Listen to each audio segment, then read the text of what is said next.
Raleigh. Hey, we got this guy. So Brandon Hausler looks like he's on your new team for next year.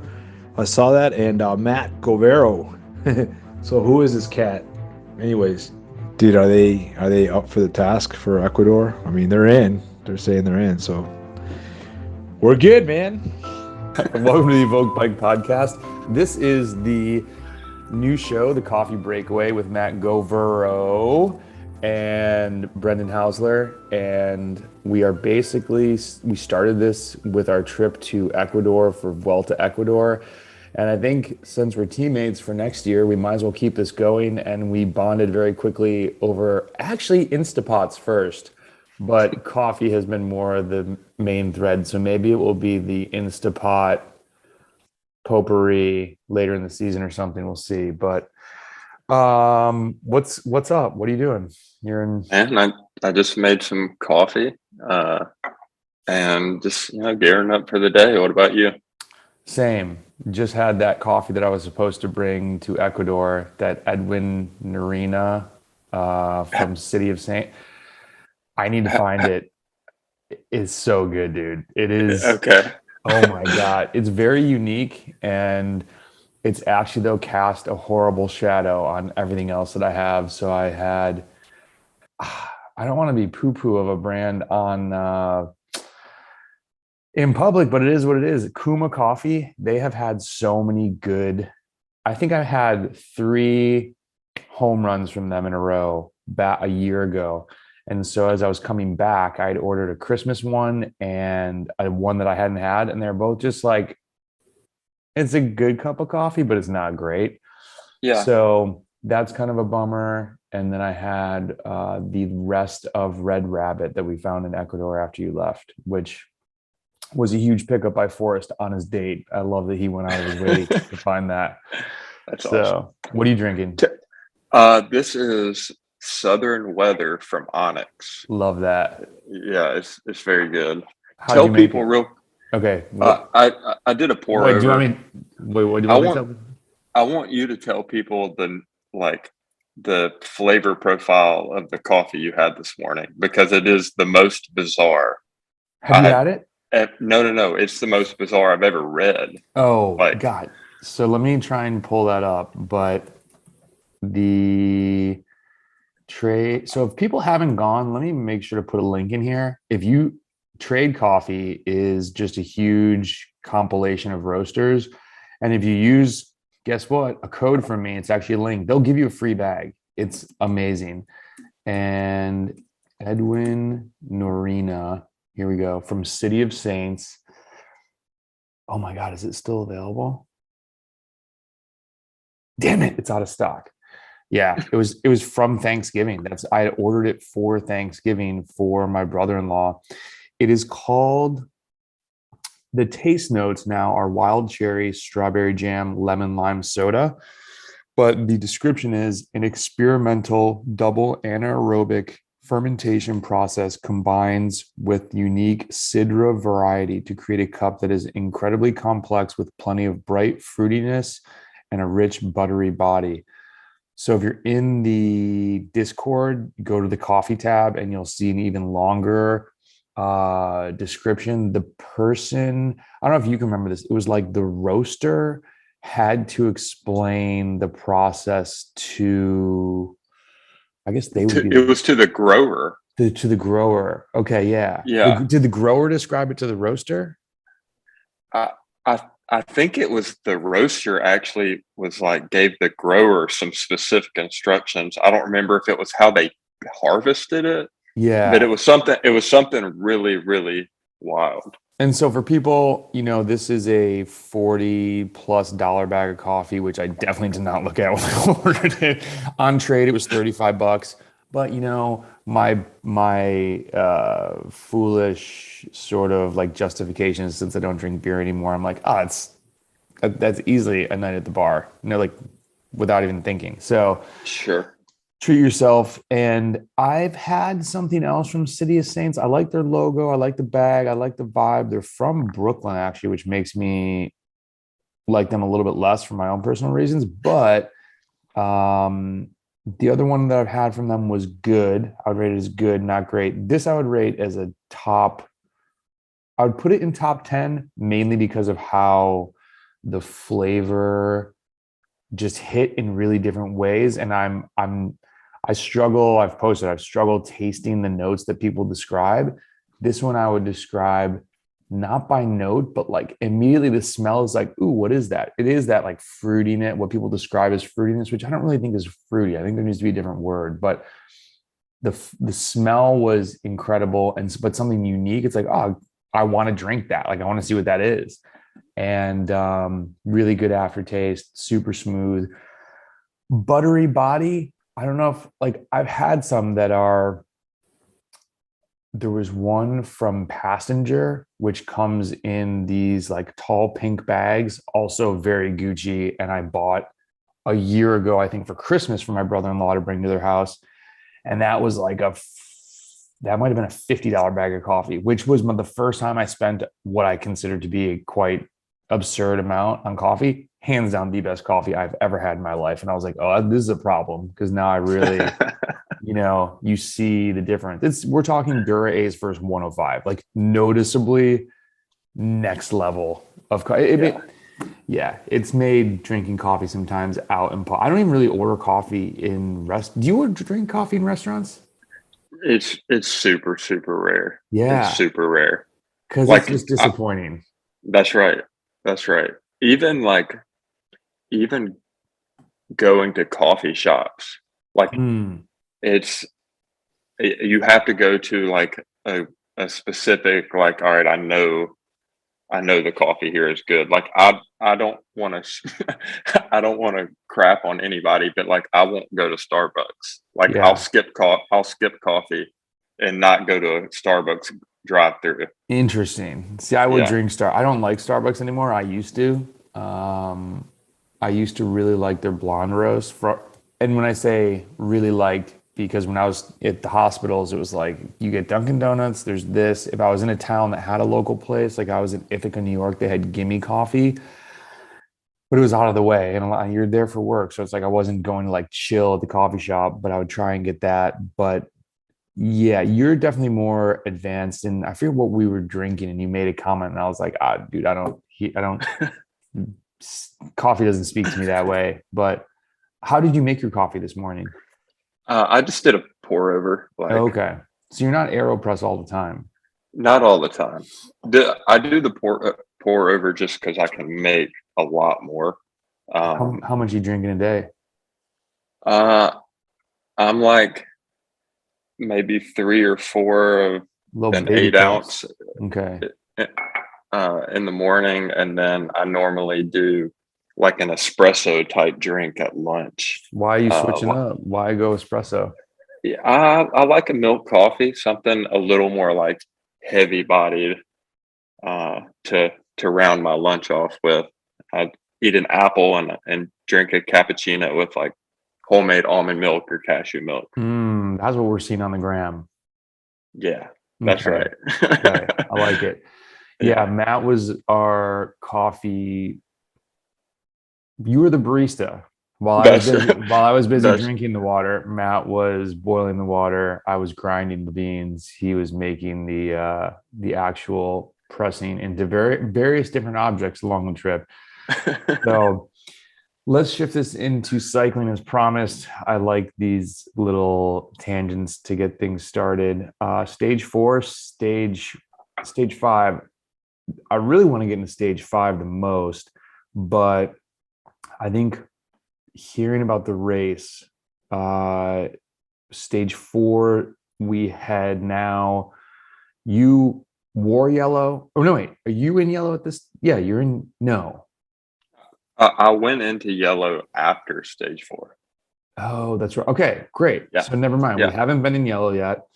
We've won 2 stages. Jean-Michel wins stage 1. Matt wins stage 2.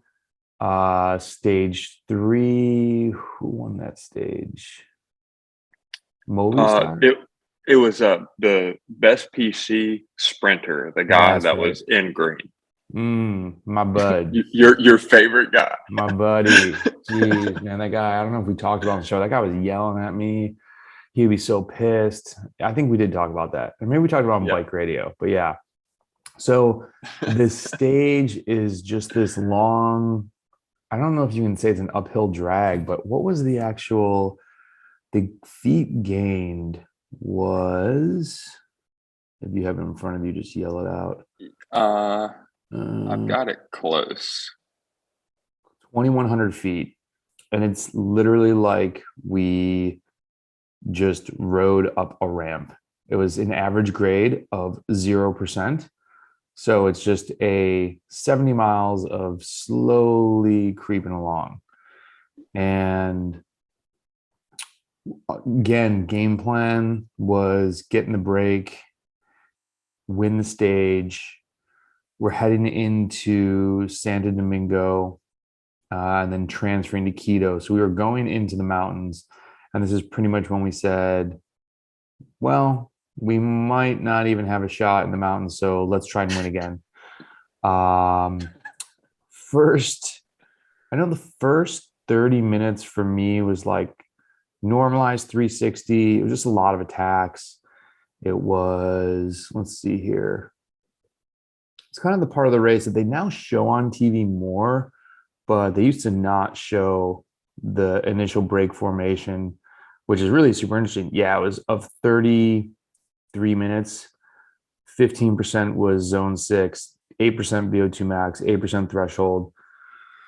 How did your version of the story is going to be more interesting. So tell me kind of how you saw that first 30 minutes sort of shaping up, because then afterwards I'm just in the group chilling.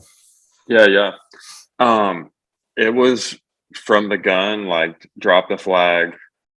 People are just bombing it off the front. You ended up in a couple moves, like instantly. And I mean, it was nothing, like nothing would go. It, it just seemed, it drug out longer than any day for a break to actually snap and go. And it definitely seemed that every time you went up the road, more people chased than anybody else. Like, I don't know why, man. I was like, did they think I'm Matt? It was Raleigh told me that people would possibly not work with me. And yeah, there was one time when I thought for sure I was gone, and there were maybe 6 guys up the road, and we didn't have anybody in it yet. And the group had like veered to the left side of the road, and then you could see and this is reading the race. I actually have a podcast coming out tomorrow, I think, about just like race brain. And I see the guy who's on the front looking back, like, why is no one coming around me? And he's still pulling, and his teammates up there. And so they start to swing to the right to try and gutter everybody. And I'm probably 20 people back. And I'm like, oh, this is perfect. Just as they shut the door, like to the far side of the road, I'm going to come screaming past them. And so it was like just clockwork. They're like moving over. And I'm like, here I come. And I like fly past them, and the door gets shut. I'm like, this is it. Like, there's no way. Get up the road, turn around, and there's like 6 other dudes hauling across, and then everybody sits up. I'm like, what the? And 2 guys just shook their head at me, and I was like, okay. I mean, we had other guys up the road. The only thing I can think of is maybe because we rode well in stage 2, the super long stage, that they thought, hey, these guys would be able to drive this away from us. But it doesn't explain then what happened 30 minutes in when you tell your side of the story. Yeah. So basically, everything got chased down, and then suddenly 2 guys are off the front, and it's a best PC rider. And then it's Jordan Miller, who's on our team. And actually, as I look back on it, I thought that there was a third guy. I thought that Movistar had a guy, because when I replay why I bridged across the time that I did, was I was shuffled back probably 20 wheels, maybe not quite that far. And things finally started to seem like, okay, two guys are off the front. Mm-hmm. And Movistar was on the front.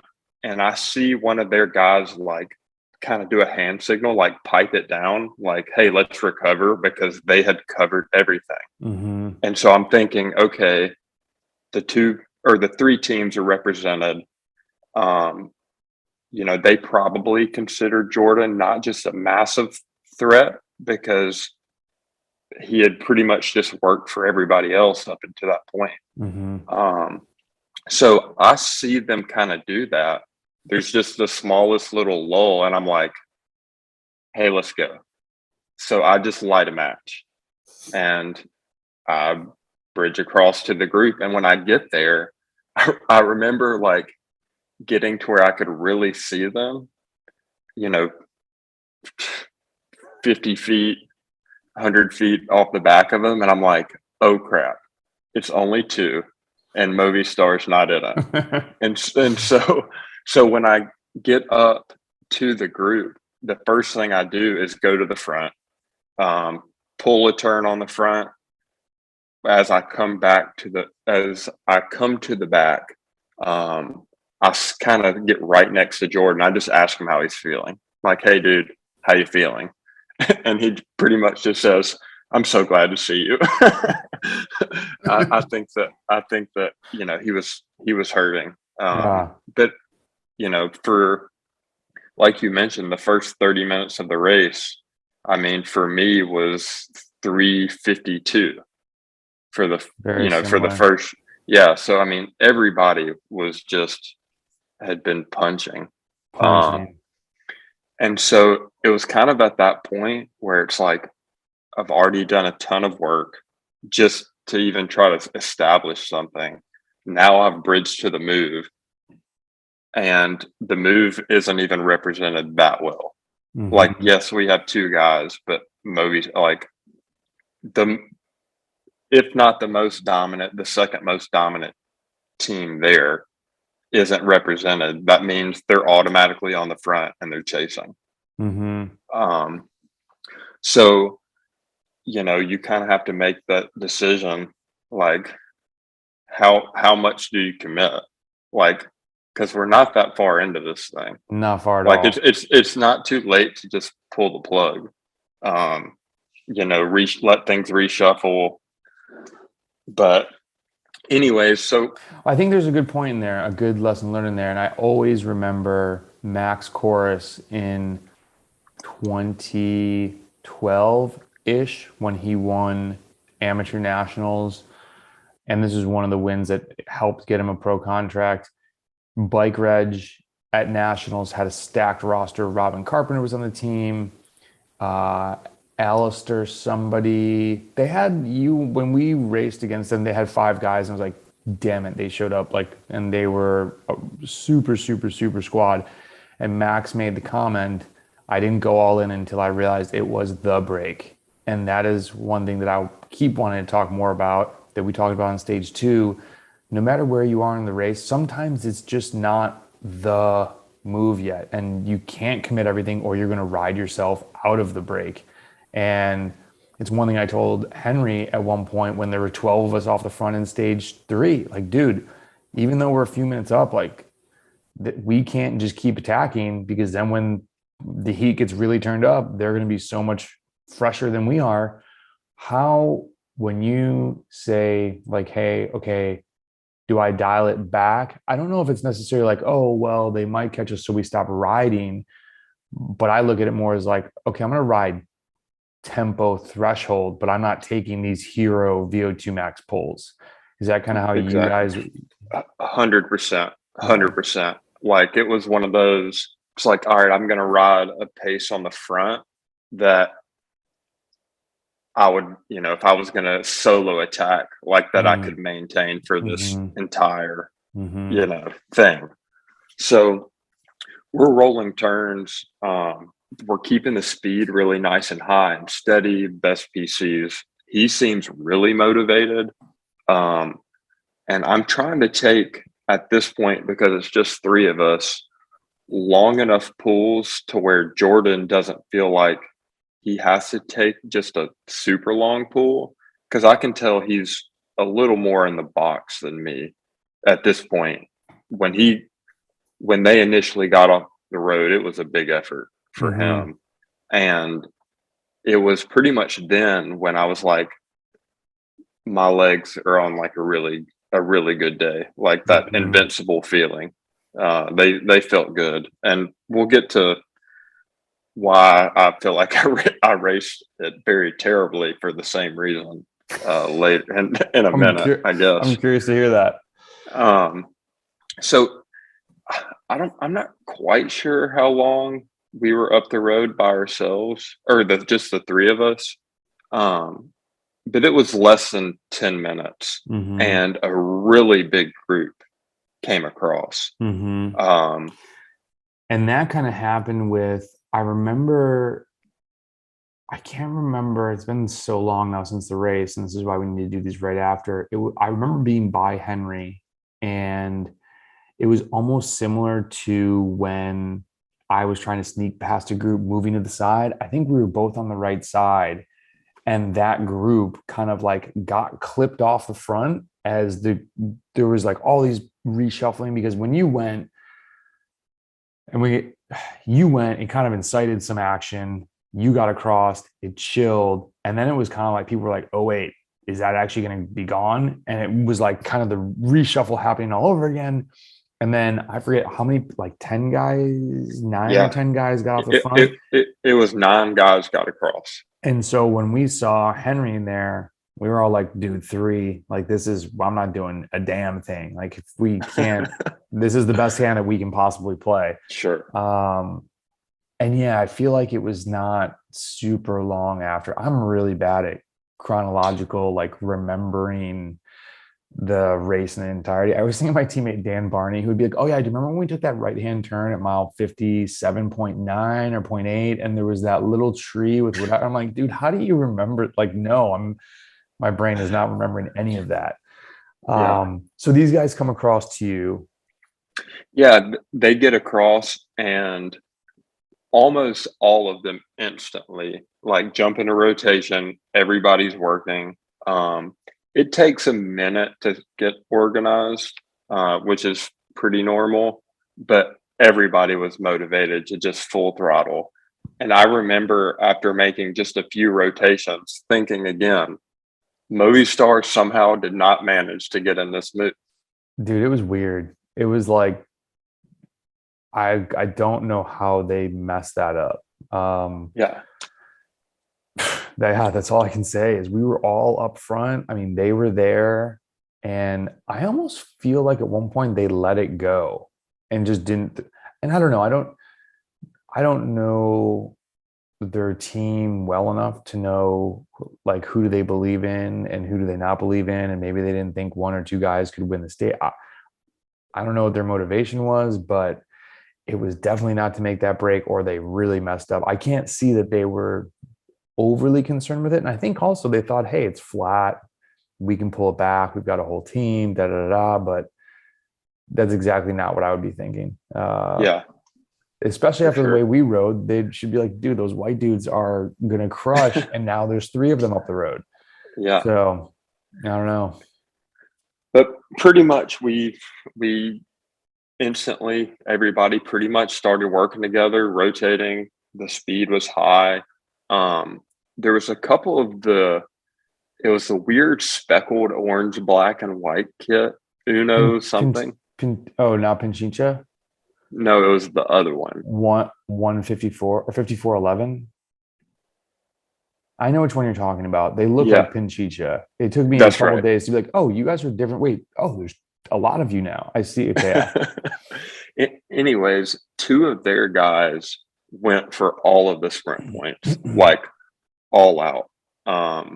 And the first couple of times I'm like, are these little dudes attacking? Because they were really, really small. And what was happening was they would attack for the sprint points, but like they would drop right back in. They would try to like slot in the middle and go straight back to working. And so it was really clear they wanted to be there so they could steal all the sprint points and take it away from best PC, but they wanted to work as well. Like we you were got it. You there, got to stay we away. were their, that's Yeah. right. We were their vessel to keep up the road. And after the last sprint section is when a bunch of guys just fell off. One of that team's teammate, the one that was kind of doing the little lead out for him, and then a few just popped. But pretty much the short story of the stage from that point, though, was we worked, we rotated, we kept the speed high. The last 20 miles, guys quit working as well just because they were falling apart. And the speed, which kind of shows the fatigue from just the first 3 days. I mean, sure, because the stage was short, 70 miles, 67 miles, yeah, but the hamness of the beginning, and then if you're in the break for an hour plus, like, yeah, still not an easy day. sure. And so the last probably 20 to 25 miles, guys quit working as well. And my reaction was, you know, I would just kind of, when it was my turn on the front, or when the speed went down, I would just accelerate a little bit back up to the speed we had and form gaps and be like, either y'all close them or you don't. So that was about the same point Gus came up. He's pretty much saying, hey, look, we're in yellow right now. We're in virtual yellow. Y'all just keep the pace high. Like, let's take yellow. That sounds all really fun and cool. And it was cool to say that at the end of that stage, I did end up getting in yellow. And he did also make the comment. He's like, hey, in the last 10K, if you can like punch it, you think you can get away, like maybe try giving it something. And so me, Jordan, and Henry, kind of the goal was just to keep it high. We totally should have just been firing attacks. Man, these guys, they were falling apart. Yeah. The speed was not keeping up. Like I said at the beginning, like my legs felt good. Like I could have ridden the speed we were going or faster on my own.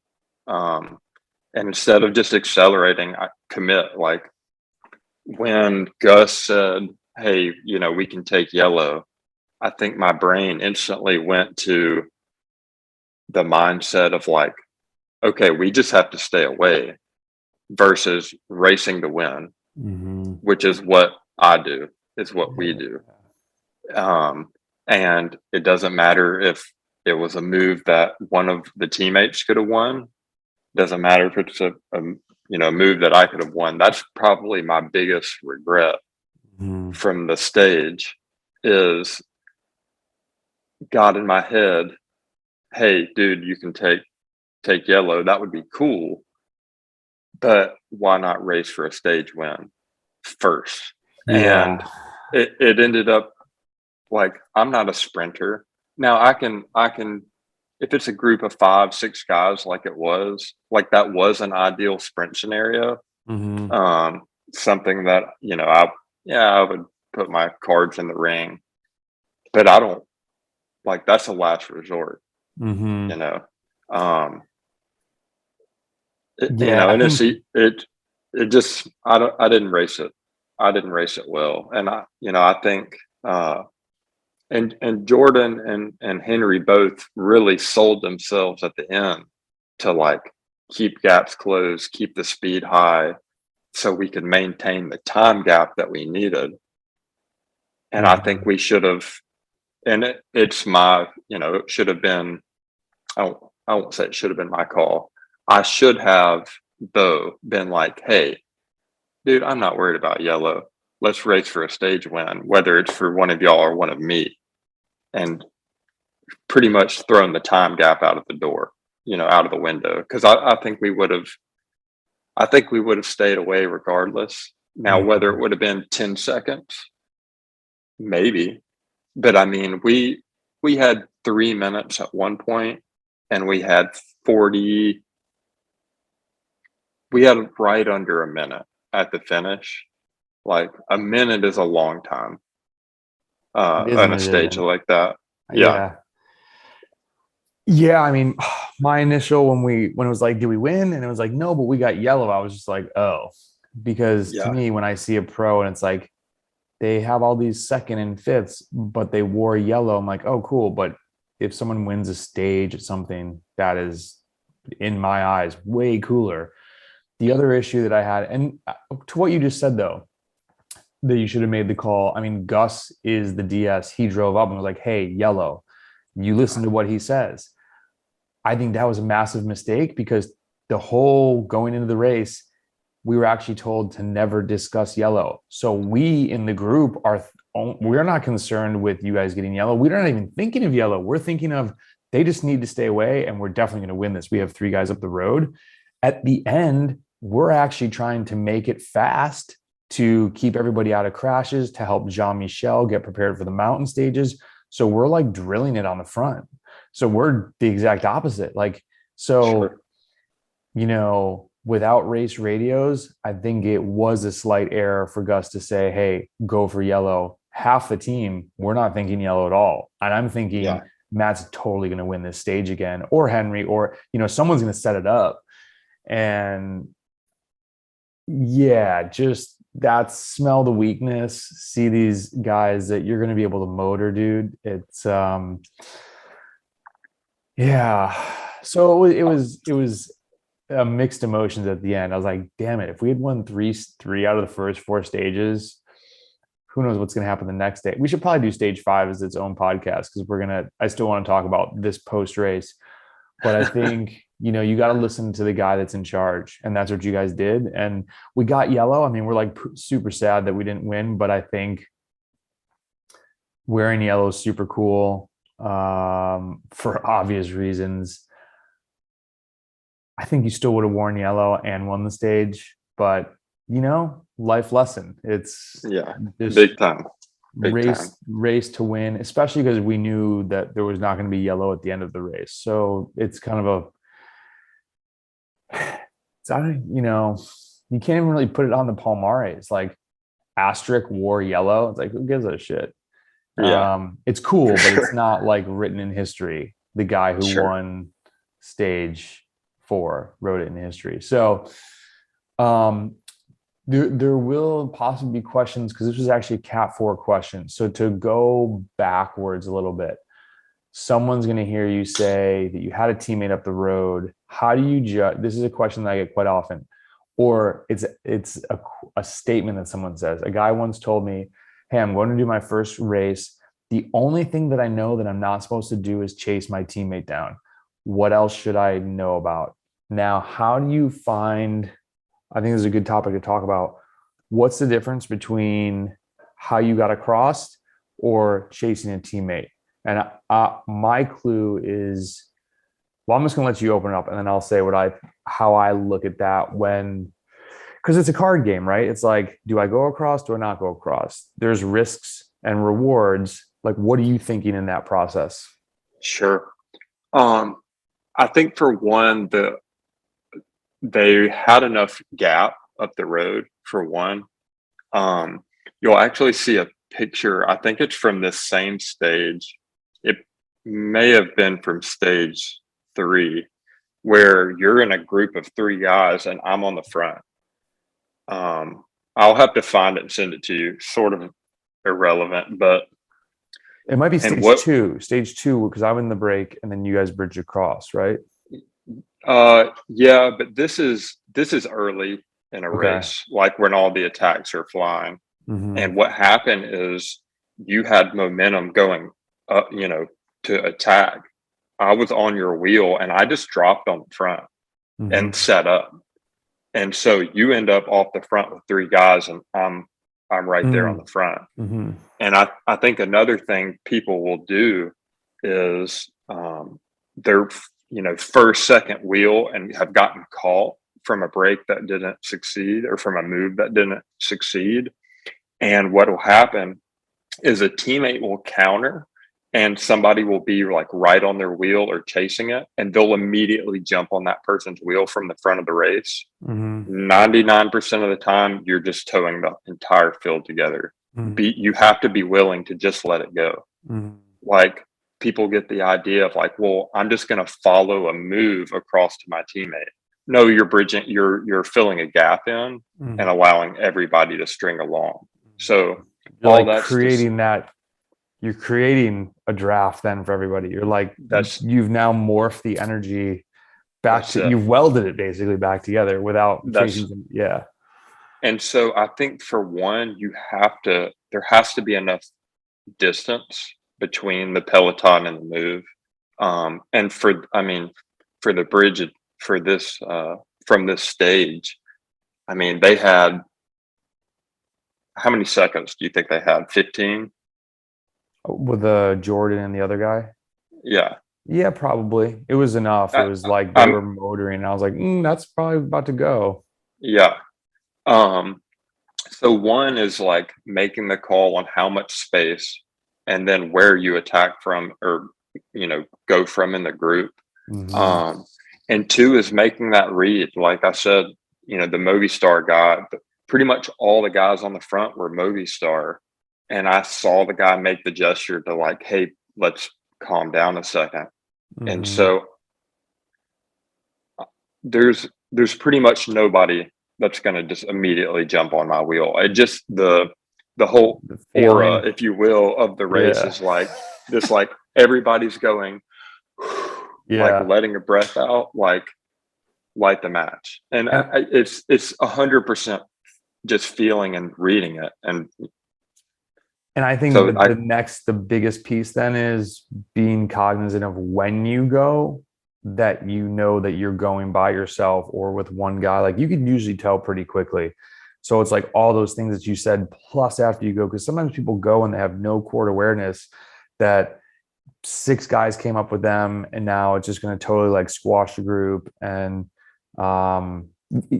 you're dead on with like, it's just a feeling that you get from doing it over and over again. Because initially, and I told you afterwards, I was playing, I think I've mentioned Vatzik, one of my most favorite teammates, because we would literally win a race and we would come across the finish line and he'd be like, yo, dude, you messed that up. And I'm like, wait, what? And he's like, yeah, you could have done this better. And when we finished, I was like, man, that was dicey. Like, we had a guy up the road. There's like, when you went, people kind of were like, wait a minute, what's going on? And I was like, oh, Matt. But it worked. I mean, you got across. And so you can't argue with what actually works. And also, to play devil's advocate to that, I don't think a hand that we want to play is one-on-one. I don't care who it is. What if Jordan flats? What if he gets tired? What if the other guy's just better? Like, we need the scenario that we had. We just messed up the scenario that we had because we had 3 guys out of 10. And I was like, this is a layup.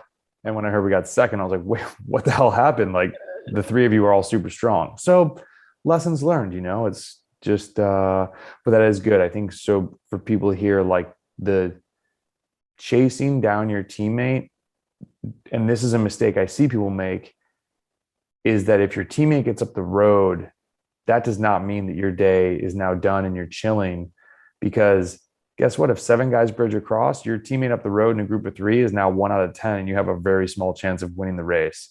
So you're still looking for opportunistic ways to get across, which was obviously something that you were good at in stage 2, that you eventually got up to me. Then we got split up. Then you got back to me. Then you got off the front and nobody did anything. And I was like, see you later. And I was like, see you guys. Not going to want to let this guy go. I wouldn't want to know what they were thinking. It was such a good time to do that. Like, and I was thinking about it the other day. I was wondering if I think they were trying to start to plot against how they were going to split us up. And I'm thinking that maybe they thought, well, we'll let him go. we'll attack this dude, drop him, bridge. I don't know. Like that's the only thing I could think of. Yeah. But the joys of racing. Oh man, this is getting me excited for our Velo Brew team call next week. One more note to like the like bridging across versus chasing is, you know, you can't be afraid to do 500 or 600 watts for a minute and look back. And if people are, if the whole field is just like right on your wheel chasing, you have to be willing to just pull the plug. Yeah. Like, and before you've drug everybody up, like commit to make the move. If you look back and you've got the field is strung out and it's not about to break, or there's people on your wheel, or 20 guys are now filling in that gap, you have to be willing to just go, okay, pull the ripcord, like come back. Like it's not a waste because you did 600 watts for quote unquote no reason. A waste would be dragging everybody up to your teammate, and another just that you just have to be aware. Drives me nuts when I see a teammate do this, and it's like, dude, look back. If you look back and there's 30 dudes on a stage like this, clearly riding with gusto, it's like, dude, stop, because now guess what? We're all going to counter you, and now I've just lost a teammate. Like it's not gotta be thinking. I'm actually going to try and start making some more podcasts about this, because I'm going to see what the reception is from the one. I was just talking about a crit of how I analyzed. A lot of times you figure out what to do by realizing, what can't I do? How can I not win? What's not going to work? And then you're left with like 3 choices instead of the million permutations that can happen in a race, and half of which you don't control. They're from the other guys that you're with. And it's truly a thinking man's game. I mean, it is, there's just such an obsession of watts that are super important. Watts matter, but chestnut checkers, big time. There's actually, in our coaches chat, somebody had made the comment, I forget what podcast we were talking about the little things, and I had made a comment of, WKO, for most athletes, that they do a 2-hour ride during the week. So that's 2 hours out of 24, 1 out of 12. What is that, 8%? So as people that give all this credence to the cycling data, 8% is what we have metrics on. And then that whole huge other piece of the pie is where you're recovering, taking care of your body, eating right, fueling, sleeping, having relationships, thinking, billions of things.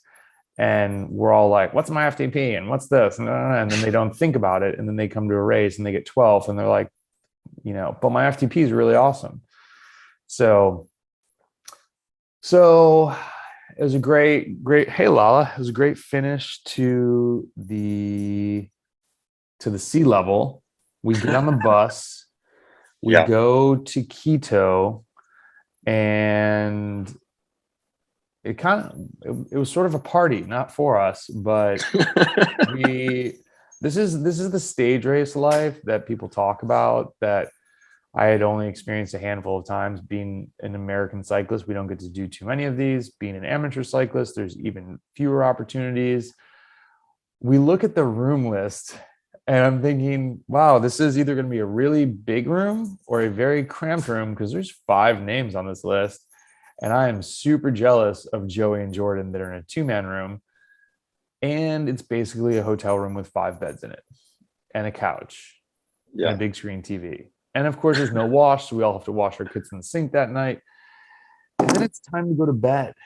And why don't you how is the pre-race going into the mountains prep? And I want to preface this as, this is the coffee breakaway where we were discussing the race. This is not an excuse. I didn't say a damn thing about this in the post race from stage 5, but it's part of the story. And so I want us to share that, but it is definitely not us making excuses, because, hey, other teams were in this hotel and it is what it is. There were things that we could have done to mitigate this, and we'll maybe talk about those. But how How was post stage 4 for you?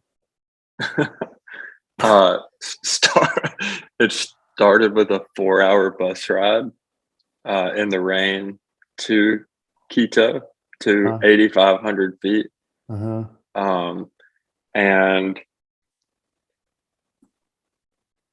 the do you want to start with do you want to just start with the bus ride experience, or do you want to go straight to the beautiful night of sleep? I would say, well, what's the bus ride experience to you? I mean, it was literally bracing your bike for 2.5 hours, and then like the longest trip on a I'd say a tiny bus, on a cramped bus, to not be able to, like, That's for me. I mean, that's when I started not feeling great. And I don't know if it was the bus that made that happen. I don't know if it was whatever I ate that ended up making my stomach not super happy. But my quick and dirty was, I don't do well sitting in the back of cars. So I knew even a 3-hour bus ride, I'm gonna feel kind of like just queasy. But man, we were on that bus and I remember closing my eyes, just being like, I wish I could just go to sleep because I do not feel great. And then by the time we went to bed, I was worried that I was going to crap myself all night. Something was not right. And it was a weird feeling because it was up under my rib. And it was weird because Jean-Michel had this rib issue. And I was like, what is going on? And I wasn't super hungry, which is just not like me. And I don't know if it was just, small amounts of water, somehow maybe getting from washed bottles or whatever. I didn't feel like diarrhea. It was like a distended stomach. I felt really bloated. And luckily, I was actually really sad when I went to bed. I remember just being like, I hope I'm not in this room shitting my brains out all night. That's going to be embarrassing because I don't know all these people. But also you're just the guy in the bathroom. And luckily I fell asleep after the first band finished. So we had this, it was the first time in my life that I've heard people stomping on the floor from the floor below us. So it sounded like people were above us jumping up and down. It was a full 7-piece band, tons of people hooting and hollering. It's 11:30. So I'm like 4.5 hours past my bedtime. And I called down to the front desk. I'm feeling like pretty caliente. And I was like, hey man, it's kind of late, not in Latin America. They're like just getting started, as we learned. And can we do something about this? Oh yeah, let me go check on it. Doesn't check on it. I call back and I was like, okay, what's up? Were you able to check? Oh yeah, they're gonna be done in half an hour. I was like, cool, timer started. See ya. I hung with them, like, you're such a dick. You're not even trying to help us out. Now I'm just gonna try and go to sleep. Luckily, I passed out. Meanwhile, Govero and Co. did not. No. So kind of going back to the stomach issues, like it felt like I had a brick in my stomach. Mm-hmm. So I definitely also had something going on. Just like my gut was uncomfortable. It kind of, for me, was more of the, like if you're on a long flight, you get that bloaty, just whatever, the same kind of feelings of like just being on a long flight, or similar for the bus ride. We're now at 8,500, 9,000 feet in Quito. Yeah. So that's throwing another wrench in there, that we're now going from 1,500 to 9,000. That's going to jolt something. And so the band goes on. I'm a really light sleeper. Like I know better. That Reishi dog, dude. Reishi mushrooms. It works. It works. Dude, I'm glad you say that. I didn't take it last night or 2 nights ago, and I'm like tossing and turning. And that's the thing. Reishi does not make you go to sleep. Reishi keeps you asleep. And I'm like, what the hell? And I had a coffee at 2:00. I'm like, it definitely was the coffee. I walked out in the morning and I'm like, oh my God, I forgot to take all those last night. Forgot the cordyceps, forgot the reishi. So you've tried it. Yeah. Dude, it's amazing. It is. I love that stuff. What's funny, here's my testament to it real quick, is you gave me 4 reishi. You gave me 2 one of the nights when we were in Antitaki, Mhm. and then you gave me 2 to take on the plane ride, Mm. and I forgot to take them. And the night that you gave them to me when we were in Antitaki, I slept through the night for the first time in like a week. That's And then crazy. I'd forgotten to take the ones on the plane, but I took them like 2 nights later at home, slept all the way through the night. Wow. Like it was even spread apart. It wasn't even like a dosing thing. No, Pretty it's wild. weird, Pretty man. wild. There's other Evoke athletes that have been like, wait, you posted that picture. Why do you take Reishi? And I made this video about it. And I sleep so well. I'm on a regular schedule, but it has helped to also eliminate the like 1:30 a.m. bathroom run. And just I love when I go to sleep at 9, I wake up and I'm like, oh, I think it's past 5. Whoa, it's 5:30. I just slept 8.5 hours straight through. Like that is just so, I don't care what workout I did the day before. I just feel so recovered. It's just like the sleep is so sorry. Keep going. Okay, so anyways, We'll the put a band code is in for these if people want to try it, by the way. the band is on, the first band's on. They're loud. Nobody can nobody can Nobody like can tame this beast. yeah, no, I mean I just can't like I can't settle down. I can't get in that just space. I'm trying to do the thinking about playing the day through my head, and pretty much it's just all the regret from stage 4 of racing it like a bonehead. But you wake up and you call them, and when you called them back the second time, I got so tickled. So I was definitely awake. But the band goes off, and like I'm literally on the verge of just passing out, like actually falling asleep. And then a 7-piece train horn quartet Oh my God, I starts forgot about playing this. outside of our window. Oh my God, dude. Totally forgot about that. That was not even real. I don't want to steal your story. You can explain it, and then I'm going to.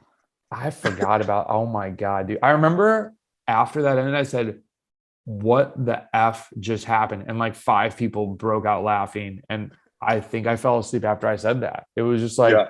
could you tell it what happened? I mean, this was unreal. Yeah. So laying in bed, and it sounds like literally an Amtrak train, like parked up to the window and just wails on the. So loud. And so like, I'm wide eyed. I'm like, all right, this is a dream. This isn't real. And like, they're holding on the horn so long that it kind of starts to fade. And I'm like, okay, maybe a car crashed into the building or into something, and like the horn is stuck. And because like the horn is fading out, and as it's fading out, a second one starts. It was someone was orchestrating this stuff. Like it was exact. There was like tonality to each different thing. And it was like they would wind down and then the crescendo would happen and someone would like blast in. And I'm like, this is definitely organized. And I don't know if it was the band that left from below that then just kept playing in the streets in their freaking cars. I'd never heard anything in my life like it. But if we took 10 of us and said, let's go do this, we could not recreate it. Like this was dialed in. And it was like a bus. It was a Mack truck. It was a little like maybe there was a scooter in there. There was not like a hi-hat. I was like, where are these sounds coming from right now? And it was a masterpiece, but I was so freaking pissed off. I was like, this is not the way that to. And meanwhile, then I'm like, okay, well, I haven't shit myself yet, so that's a plus. But not sleeping is going to be a problem. So this is all going on. You woke up and said exactly what you just did, and I remember also saying like, this is not real. Yeah, like yeah, out loud saying this cannot be real. But naturally, and then you say, I'm pretty sure that's the band. They just left, and the owner of the hotel went, "Yep, that's their room." I didn't remember this. I was definitely out of it. And I got so dadgum tickled again. I was wide awake. I think everybody Gum who tickled. everybody who didn't take Reishi was awake and Oh my laughing, God. and Brendan passed immediately back out. And so we all start to like wind back down. At this point, it's one, maybe. Maybe even And later, I think. yeah, and but no, so everybody starts to wind back down. I finally feel like I'm about to fall asleep. And another band comes on downstairs. And so it's just miserable from I'll make it short, but it was just that in and out of like trying to sleep, trying to get comfortable, sleeping with a pillow on your head, tossing, turning. My stomach still kind of felt like I had a brick in it. Mm. And I have a I have a picture of me, you, and Jordan at breakfast the next morning, and we were all so exhausted at the breakfast table. We just couldn't stop laughing. Like, Overtired, yeah, and giggling. it was laughing to keep from crying because I was destroyed.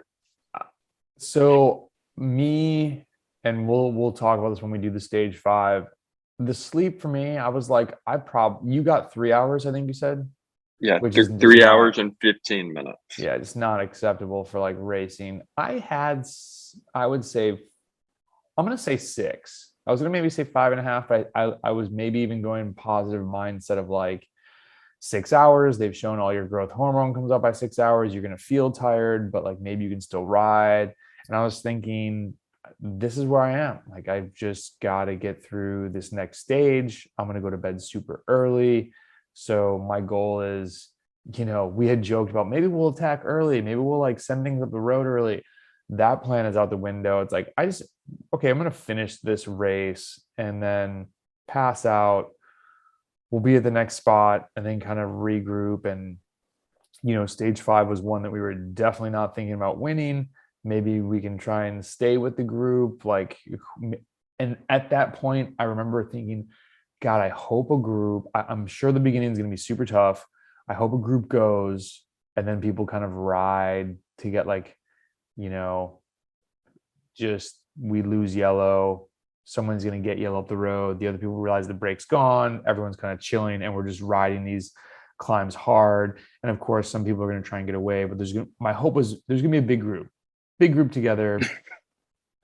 We'll leave that cliffhanger. If you followed us, you kind of know what happens from here. But there's the story I'm most looking forward to relates to when we're on the bus. And actually, if you haven't heard the podcast, there's a podcast I posted with Jordan's name in the title, probably 10 podcasts ago. I see Jordan in the lobby. I'm podcasting. Jordan just walks up and says, I'm tired. So it was a combo of not sleeping and the stage race. They also were kept up for a good amount of the night. But I think the race was amazing. Somebody asked me, your trip looked incredible. And I actually said, yeah. And after the race, like the non-racing was the best part. I'm going to write a blog about it at some point. I just have too many other things I'm trying to get together for EVOQ right now, but the trip was incredible. But there was a point on the bus when I'm like half going to sleep and this comes up in stage 5 and somebody says, it might've been Jean-Michel. I can't remember exactly. What's your biggest war story? What's your biggest like bad day? Do you remember how he phrased it? Was it bad day on the bike or epic day on the bike? Yeah, I think it was your most epic. And then the response, it was me and Jordan and Jean-Michel, I think was the kind of the core of the conversation.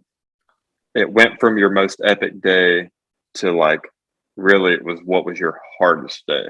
Okay. What was or your biggest war story. And to bring it full circle of this excites me, dude. It excites me so much when Chris had asked me, like, so how old is Matt? And Matt's 29. He's like, Matt's 29. I'm like, yeah, dude, he's gonna be the young guy on the team. Matt's story was about a gravel race that was cold out where he dropped his chain, chased people down, and won. And I remember laying there feeling like dog shit, not even really wanting, I just couldn't even jump in the conversation. I remember thinking, that's so cute. that's his hardest day. Like, I'm so excited for what he has to come. Like, it's just that I dropped my chain, I destroyed everyone, and I won. I'm like, oh man, he hasn't even had like a brutal bitch ass bike world universe kicks you in the face type of day. Maybe that's at the tone for stage 5. Because I'm going to tell you right now, the stories from stage 5 are going to be pretty good. It was not a day that I saw coming. It was definitely a day I have experienced before, but it was a day, and I'm still disappointed how it ended. And I think there were things we could have done, even with the circumstances that we talked about before, that maybe could have gotten us through. We made a poor choice in the beginning. I think we made a poor choice midway through.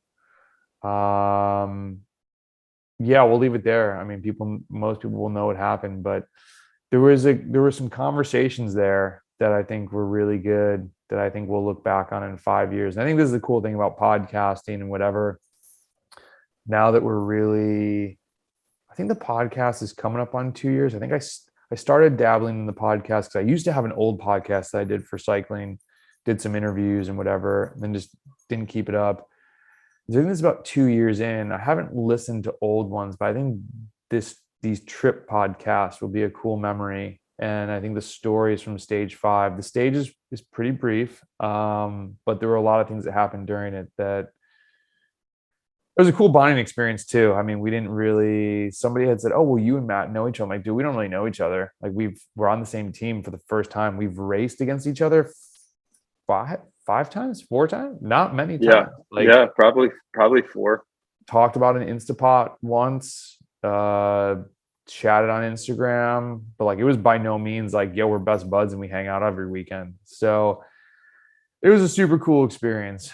And it just goes to show, even I'm giving away tons of spoilers, but even if the race doesn't end up the way you hope, and actually quite opposite of what it was, doesn't mean it's going to be a bad day. And to Whitney Stambro, the very first EVOQ podcast guest, he said no bad days on the bike. And so stage 5 was it was a day.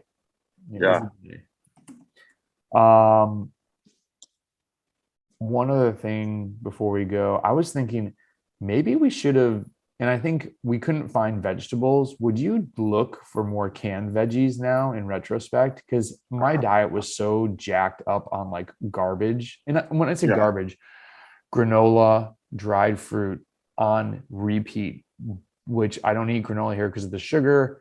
I'm eating a lot of sugar in the race because it's really long stages. I think that was another thing that messed up my gut. I never really thought we should have been like getting like canned beets and canned anything, and just because veggie consumption was at an all-time low. Like, I had a salad last night and I thought of you. It was the number one ever beet salad. I asked this guy, I'm like, how's the beet salad? It's really good. There's a lot of beets in it. I'm like, that's amazing, because I hate when I order a beet salad and it's like 4 slices and I'm like, oh, hey guys, this salad sucks because there's no beets. It was golden and red. I think at least one full of eat, like in thick slices, perfectly cooked, super tender, amazing bed of greens. You wouldn't have liked the chicken. It had a white balsamic vinaigrette on it, and it did have some cheese. It's weird. I've been since Ecuador, I've been eating some cheese here and there. I don't know if I want to keep that going, but and they had toasted chickpeas, and I could have done more chickpeas. I would actually ask for double next time. And something else in there, but I was like, dude, this is a Govero salad. Yeah. Now that we joked about it, every time I say your last name, I can't tell them. I'm like Govero. No, it's Govero. Govero, right? That's right. Yeah. That's right. I'm gonna screw that up here. I don't know why it's so hard for me. I'm like, that's awesome. I was on a bike ride and I was like, Govero. Wait, shit, which one is it now? Govero. The AUX does kind of help. There you go. But yeah, I would definitely jump on some canned veggies. I mean, just more variety. for Mhm. sure. You know, we would hit grocery stores pretty much every town or every other town. And, you know, I think we missed a lot there. But I mean, you're tired, you're time rushed, and all you can think is carbs. Yeah, but you couldn't even get fresh fruit really to bring because you're bringing it in this race bag that's getting chucked in the back of a truck under like you if you put a banana in there, it would die. It would be Yeah, squashed. Like you could yeah. maybe do apples, you could do harder fruits, but yeah, it's just not ideal. So, any parting words for the people? This was a great one, and Yeah, I'm actually glad that stage 5 will get its own shine and talk about needing that dough.